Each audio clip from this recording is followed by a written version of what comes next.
লেবাননে ইসরায়েল ও হিজবুল্লাহর চলমান সংঘাতের মাঝে জাতিসংঘ শান্তিরক্ষী বাহিনীর ওপর ভয়াবহ হামলার ঘটনা ঘটেছে। দক্ষিণ লেবাননের আতশিদ আল কুসাইর এলাকায় এই আর্টিলারি হামলায় ইন্দোনেশিয়ার এক শান্তিরক্ষী নিহত এবং আরও 3 জন গুরুতর আহত হয়েছেন। ইন্দোনেশিয়ার পররাষ্ট্র মন্ত্রণালয় এই হতাহতের খবর নিশ্চিত করেছে। দেশটির দাবি, জাতিসংঘ শান্তিরক্ষীদের অবস্থানের অত্যন্ত কাছে এই পরোক্ষ হামলাটি চালানো হয়। এই ঘটনায় জাকার্তা তীব্র নিন্দা জানিয়ে আন্তর্জাতিক আইনের কঠোর লঙ্ঘনের অভিযোগ তুলেছে এবং এর নেপথ্যে থাকা কারণগুলো খতিয়ে দেখতে দ্রুত তদন্তের দাবি জানিয়েছে। শান্তিরক্ষীদের ওপর এই প্রাণঘাতী হামলার ঘটনায় বিশ্বজুড়ে নিন্দার ঝড় উঠেছে।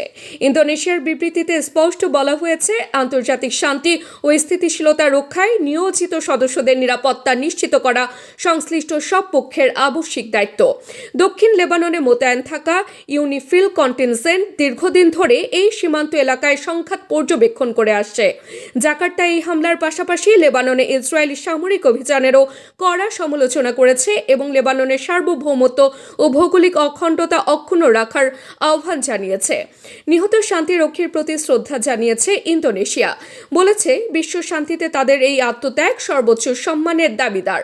বর্তমান পরিস্থিতিতে ওই অঞ্চলে মোতায়েনকৃত অন্যান্য শান্তিরক্ষীদের নিরাপত্তা নিয়েও এখন গভীর উদ্বেগ দেখা দিয়েছে।